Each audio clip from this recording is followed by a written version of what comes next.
इस पर cyber crime होना चाहिए, कानून बनना चाहिए, अपराध होना चाहिए। किसी भी कोई भी बात उस व्यक्ति की अनुमति ले बिना जो व्हाट्सएप में चलाते हैं, धर्म ग्रंथों से वह अपराध की कोटि में आता है।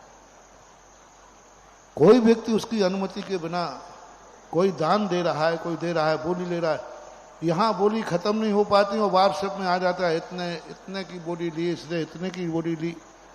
ये बहुत बड़े दोष कमा रहे हैं, क्योंकि आज के समय में अनेक प्रकार की परिस्थितियां होती हैं, उस पर किसी भी प्रकार की संकट की स्थिति और जिस प्रकार की बोलियों के फिगर छापते हैं वो है ही नहीं। अब यहाँ पर कोई ने छाप दिया फलाने महाराज ने इतनी, बनाने व्यक्ति ने इतनी की बोली ली, इतने की बोली ली। सबूत क्या है के लिए है? उसके ऊपर कोर्ट केस कर देना चाहिए। क्या सबूत है कि मैंने इतने की बोली ली है? ये धर्मशास्त्र है, इसमें मानदंड होता है। यहां करोड़ रुपए को कौड़ी का भी नाम दिया जा सकता है।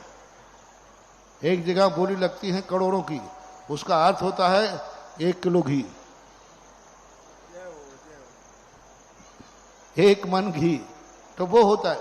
तो कई बार कोड होता है, जैसे सेना में कोड होता है, ऐसे ही धर्म शास्त्रों में कोड होता है। करोड़ का अर्थ करोड़ ही नहीं होता, करोड़ का अर्थ प्रकार भी होता है। लेकिन लोग छाप देते हैं कमेटियों की अनुमति के लिए बिना, उस व्यक्ति की अनुमति के बिना। ये उनका बहुत बड़ा द्वेषभाव है। वे तो इस लायक हैं ही नहीं, और जो इस प्रकार के व्हाट्सएप चलाते हैं, कल के दिन वे और दरिद्र होते जाएं, क्योंकि तुम्हारी इस उतावलेपन से कई बार किसी व्यक्ति पर विपरीत संकट भी आ सकता है। इसलिए कमेटियों की अनुमति के बिना और दातार की अनुमति के बिना कभी भी किसी प्रकार की बोलियों का व्हाट्सएप नहीं चलना चाहिए, क्योंकि धर्मशास्त्र में दिया हुआ दान भी। एक बार राजस्थान के एक मिनिस्टर ने मेरे से प्रश्न किया, महाराज जी धर्म से मंदिर बनाने से समाज को क्या लाभ है? मैंने कहा कि भाई यदि इस देश में अकाल पड़ रहा हो, गरीबी हो, तो आप लोग क्या करते हो? पैसा बांटते हो? बोले नहीं बांटते। तो क्या करते हो? बोले हम लोग नरेगा, मरेगा, ऐसे कुछ चीजें होती हैं, नरेगा वगैरह होते ना, ये आइटम खोल लेते हैं, जिसके माध्यम से वो मजदूरी करते हैं। तालाब बन जाता है नगर में और मजदूरों को मजदूरी मिल जाती है। मैंने कहा बस यही तो हम कर रहे हैं कि हम कहते हैं सेठों से कि सेठ लोग गरीबों को पैसा बांट दो, तो नहीं बांटेंगे। तो हम लोग क्या करते हैं, एक मंदिर बनाने का आदेश देते हैं, मंदिर बन जाता है और गरीबों को मजदूरी मिल जाती है। तुम उसे नरेगा कहते हो, हम उसे मंदिर कहते हैं। आज मान लीजिए कोई 10 करोड़ का मंदिर बना, आप क्या 10 करोड़ किसी सेठ से निकाल करके बांट सकते थे? नहीं बांट सकते थे। लेकिन एक मंदिर बना दिया, ये 10 करोड़ रुपया जो रखा था वो कहां गया? मार्केट में आया, पत्थर वाले के पास गया, मजदूर के पास गया, सीमेंट खरीदी गई, पत्थर खरीदा गया, वो सारा का सारा पैसा मार्केट में आया। तुम्हारा तालाब बन गया, गरीबों को मजदूरी मिल गई, उसे नरेगा बोलते हैं हम। हमारा मंदिर बन गया और मजदूरों को मजदूरी मिल गई, इसे धर्म बोलते हैं। जय हो, जय हो। कोई जितने भी धर्म के, आज ये पंचकल्याणक हो रहा है, लाखों रुपया खर्च हो रहा है, सब कहते देखो लोग भूखे मर रहे हैं और यहां पंचकल्याणक में लाखों लुटाया जा रहा है। ये लाखों कहां जा रहा है? जयवर्धन, लाखों कहां जा रहा है? आज मान लीजिए लाखों में टेंट वाले का पैसा गया कि नहीं, लाइट वाले को, हाथी वाला आया तो, बाजे वाला आया तो। आज मान लीजिए आगवानी में तुमने लाखों रुपया खर्च किए थे, वो लाखों रुपया मेरे कमंडल में है, देख लेना भैया। लाखों रुपया खर्च जो जैन समाज के जेब में रखा था, वो बाजार में आ गया, बैंड बाजे के पास गया, कपड़े वाले के पास गया, टेंट वाले के पास गया, मजदूरों के पास गया। कहीं ना कहीं कोई भी कार्य होता है सामाजिक धार्मिक, उसमें पैसा बाजार में ही जाता है। आज इतने बड़े पंचकल्याणक का सारा पैसा कहां गया? बाजार में, रोटेशन में गया। आज मान लीजिए लाखों लोग यहां भोजन कर रहे हैं, वो भोजन का पैसा कहां जा रहा है? कहीं से अनाज खरीद के आ रहा है, मसाला खरीद के आ रहा है, दूध खरीद के आ रहा है, घी खरीद के आ रहा है, दूध आ रहा है, दही आ रहा है, पैसा कहीं ना कहीं मार्केट में जा रहा है। तो ये लोग जो अज्ञानी होते हैं, मूर्ख होते हैं, वो इस प्रकार की बातें करते हैं। फिर उनको देसी भाषा में मैंने समझाया कि तुमने इसलिए, जब कोटा मेरा चतुर्मास था, एक पत्रकार ने यही बात शेयर कर दी कि वहां के जो एरिया के 8 विधायक थे और एक सांसद थे, 9 लोग मिलकर के 5 साल में जो कार्य नहीं कर पाए, वहां एक चतुर्मास में वो कार्य हुआ था, पूरा हिसाब उसने दिया था। 5 साल में तुम लोगों का टारगेट कोटा निश्चित होता है कि इतना विधायक खर्च करेगा, इतना सांसद करेगा। उनका सारा उसने कोटेशन दिया कि विधायक और सांसद अपना 5 साल में कितना करोड़ रुपया खर्च कर सकते हैं। उससे ज्यादा करोड़ रुपया मेरे चतुर्मास में हुआ। और वो पैसा कहां गया, एक एक पैसे का हिसाब उसने बताया। ये सारा पैसा मार्केट में आया, मजदूरों के घर में पहुंचा।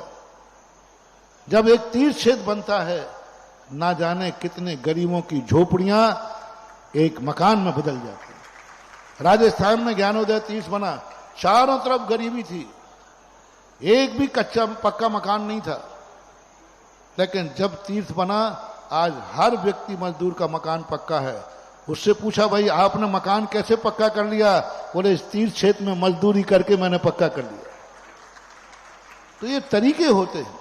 राजनेता राजनीतिक दृष्टि से समाज की सेवा करता है, धार्मिक नेता धर्म की अपेक्षा से मजदूर करता है। एक बड़ा आदमी, गुजरात में सबसे बड़ी कला है, जो उस समय मुख्यमंत्री थे मोदी जी, उन्होंने एक सबसे बड़ी कला बताई थी कि जितने बड़े आदमी हैं उनको सरकार सब कुछ देती है, गरीबों को नहीं देती। सरकार गरीबों को नहीं देती। बड़े आदमी टाटा बिरला, आइए आपको क्या चाहिए, हमारे प्रांत में आप फैक्ट्री खोलिए, हम जमीन दे देंगे आपको डोनेशन दे देंगे, आइए मेरे यहां। यदि एक बड़ा आदमी कोई फैक्ट्री खोलेगा, उसमें 10,000 लोगों को मजदूरी मिलेगी। अब 10,000 लोगों के पेट पाल लिए एक बड़े आदमी को जमीन दे करके, ये है अर्थशास्त्र की व्यवस्था।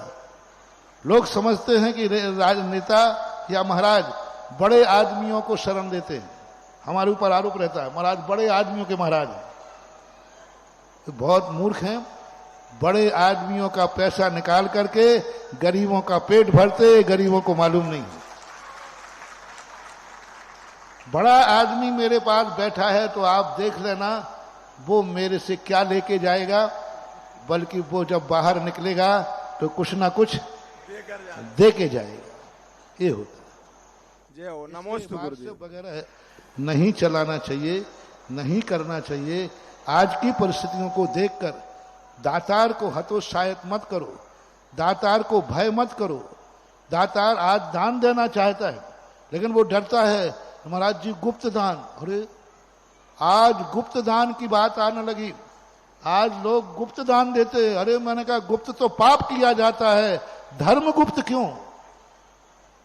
हो जब पता चला कि आज व्यक्ति को धर्म गुप्त करना पड़ता है। गुप्त दान हमने किसी शास्त्र में नहीं पढ़ा। जिस राज्य में, जिस घर में गुप्त दान रहता है, समझ लेना उस घर का, उस राज्य का विनाश निश्चित है। घर में लोग गुप्त दान दे रहे हैं, इसका अर्थ है उसको किसी का डर है। देश में लोग गुप्त दान दे रहे हैं, इसका अर्थ राजा का डर है। तो आपको डराना नहीं चाहिए। लोग तुम्हारे बार से देखकर डर जाते हैं कि भैया अपन दान नहीं। एक व्यक्ति कहता है दान तो बोलूंगा लेकिन सबको पता चल जाएगा तो हमारे लिए दिक्कत हो जाएगी। धर्मात्माओं को ऐसा मत डराओ, ऐसे भाव मत करो। और उनको ये वारशिप चलाना बिना अनुमति के नहीं करना चाहिए। बिना अनुमति के जो वारशिप चलाता है इसको बराबर क्राइम मानना चाहिए, इसको अपराध मानना चाहिए। और जो चला रहा है उसे कोई अपराध दे या नहीं दे, कर्म जरूर उसे अपराध की कोटि में आएगा। और एक दिन वो इतना दरिद्र बन जाएगा कि वो अपने घर के भी खर्चे नहीं चला पाएगा, क्योंकि उसने ये किसी दानी के दान का वारशिप चलाया था, जिस कारण से उसको भय उत्पन्न हुआ था। ये चीजें नहीं होना चाहिए।